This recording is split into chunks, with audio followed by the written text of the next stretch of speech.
We're here with Riley Gibbs from American Magic. You were trimming on the starboard side today. A beautiful day of sailing in Barcelona. You didn't set the race course today. What was the focus?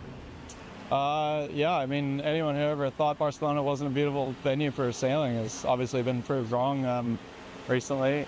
12 knots built into 17, 19 knots at the end of the day, pretty flat water. I mean, what more could you ask for with all 4 challengers out that are here currently out on the water, and it's getting pretty busy here pretty quickly. So what was the focus? What was the objectives of the day? Yeah, just continued efforts, progress made towards aero, hydro settings and so on. Doing our best to make the most of the time we have available, and 86 days or so, it doesn't really feel like much left. But it seemed like you were looking for some other boats to play with. Eventually you got into the mix with Alinghi Red Bull Racing. How did that come about?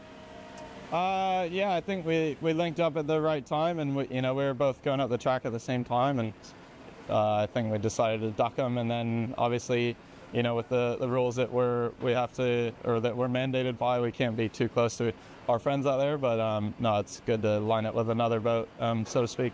So you did some long upwind, downwind laps with the Swiss, both on the J3. What difference in performance did you notice?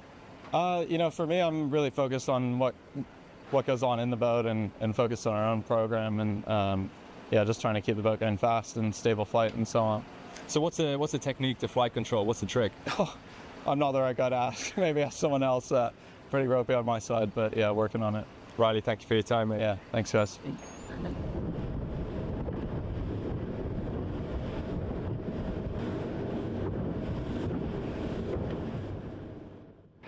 Jack Taylor, AC75 boat captain on Alinghi Red Bull Racing, challenger for the 37th America's Cup. Jack, could you please walk us through the day? Today, we looked at the forecast and we saw 10 to mid-teens in the breeze. Today we saw what we were expecting, 10 to 12 knots when we went out. It slowly picked up the range, which was quite nice. We managed to get a jib change in there at the end, and we had 16 to 18 at the end, which was really good for our race laps. Which were the main goals for today? We identified a different wingtip on the port side inside the wing. Well, was that the main goal for today, to test? So you would have seen we've just taken off a few of the cameras, and we're just testing different tips that we might want to bring forward into our race package. Then when talking about your role on the boat, usually after 10 to 15 minutes of sailing, you usually get on board together with some of the technicians. Is that a routine thing you do every day? I mean, we want to keep the boat performing, and for peace of mind, we like to usually do a thorough check after a little warm-up session. Today we let them go for a little bit longer, as the boat's proving to be fairly reliable. So yeah, I mean, we'll see it as it is, and if we see something from the chase boat, we might get on a bit earlier than later, but no, today was just a standard day of routine checks. Did you find any issues, any difficulties today? No, I mean, the boat's been performing as it should. Obviously we're going to keep improving and up our game, but no, running. Out of all the areas that you have under your control on the boat, which is the one that worries you the most? Which one worries me the most? Well, I've got a great group of guys and girls out there with me, and everyone's at the top of their game, so if I give them the confidence, then we all work well as a team, and we keep the boat running. When comparing to the previous boat, Boat Zero, in which areas did you find new challenges and differences? I mean, Boat Zero was a great starting platform for us. It meant that we got an AC75 out on the waters of the race course early.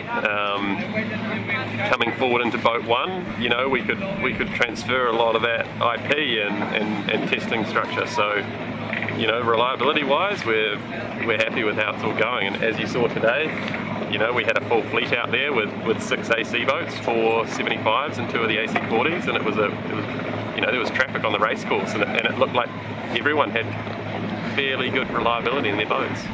Today, the first day on the water after 3 days off the water, did you do anything particular over the weekend? I was at a wedding. Okay. No, but the guys in the shed, I mean, the shed lights are always on. We'll let you figure out what we've done each day, and we'll keep that under wraps. Okay, thank you very much.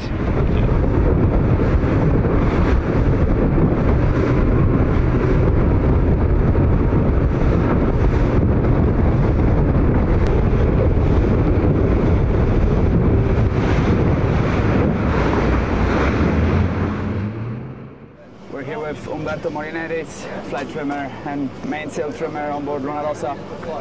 Umbi, looked like a productive day. Can you break it down for us? Yeah, very good day in the water. We started the day with softer wind.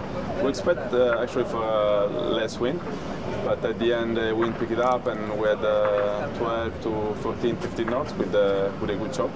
And it was really nice training day. How different was the sea state compared to Cagliari? Yeah, obviously here the sea state is always way more choppy and cross, with a bit of a cross swell, and so definitely is a different condition. We knew, we experimented a bit last summer, and yeah, we just hope to have more and more of this condition and get more and more used to it. How are you finding the trim on the new wing? Yeah, new wings, it's really nice. I think it's obviously with the new rule we can achieve a total different wing.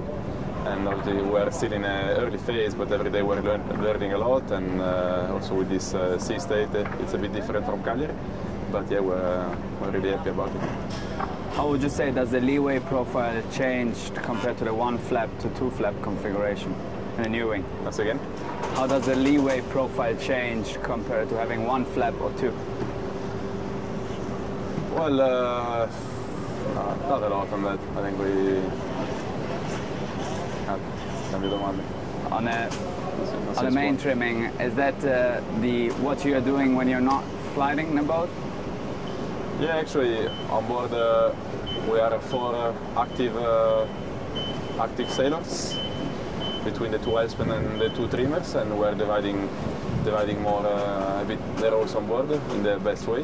We still explore a different playbook, but yeah, for sure, once you're not flying, you're taking care a bit more of all the sailing plan. On the Spitfire window, what's the thought behind of that, and does that, of course, enable more communication between you guys on board? Yeah, that was something that we thought months ago, and I think it's obviously it's very good from an aero point of view, and also actually sailing the boat, that's really pretty nice because everything becoming super quiet and it's easy to talk. It's easy to you can sail without a mask, and that's very good. Obviously, you're finally sailing with the other teams in the water. Occasionally cross-tacking and so on. What's your takeaway of that? Yeah, actually it's very hard because we're super strict on the rules. We cannot line up with other guys, but actually it happened that sometime we cross, and we try obviously as all the other team to bring everything we can. But yeah, it's hard because basically we're never on the same leg. We do just some cross, and here as today the right is really favorite, so it's hard to take conclusion. Omi, ci lascia un commento in italiano per i supporter sulla Rossa. Sì, un'altra bellissima giornata qui a Barcellona, direi condizioni molto tipiche, con vento dai 10 poi crescendo fino a 14 nodi. Onda sempre molto complicata, però diciamo che siamo contentissimi perché è quello che ci aspettavamo, è quello su cui abbiamo lavorato per questa barca, e adesso dobbiamo solo ogni giorno allenarci sempre di più con queste condizioni e migliorare di volta in volta. Grazie Omi.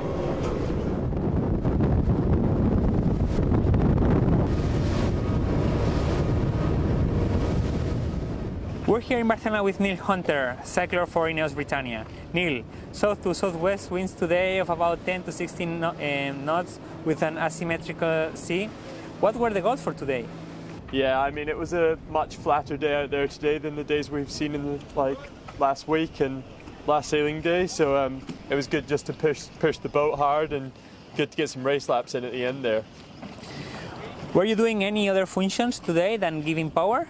So most of the cyclers have a secondary role on the boat, and yeah, obviously we have half our cycler squad is sailors, so they have a more sailing specific role, and some of them have non-sailing specific roles, but yeah, everybody does something else on the yacht.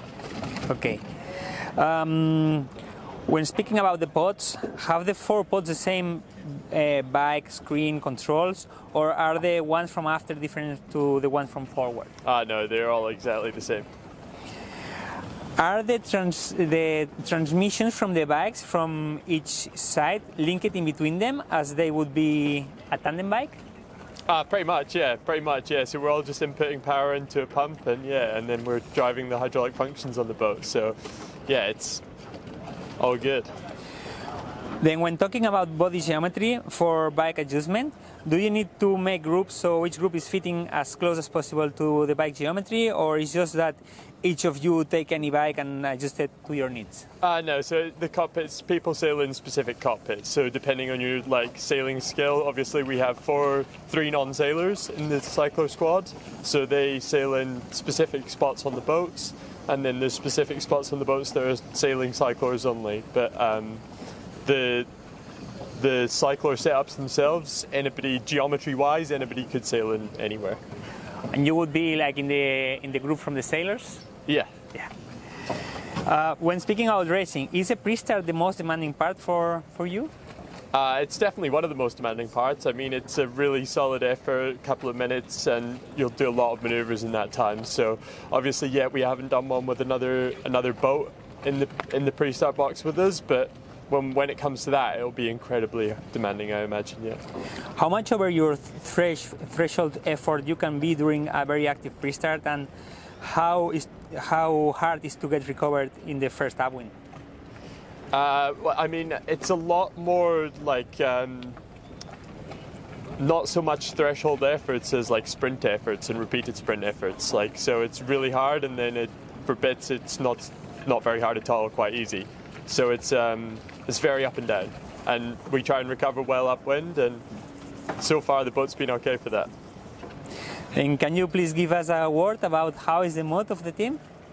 Yeah, I mean, great, to be honest. It's great to get back out in RB3 this week, and we're excited for the next few days. The forecast looks really good, and it's great to be here in Barcelona. So Neil, thanks so much for your time. Thank you.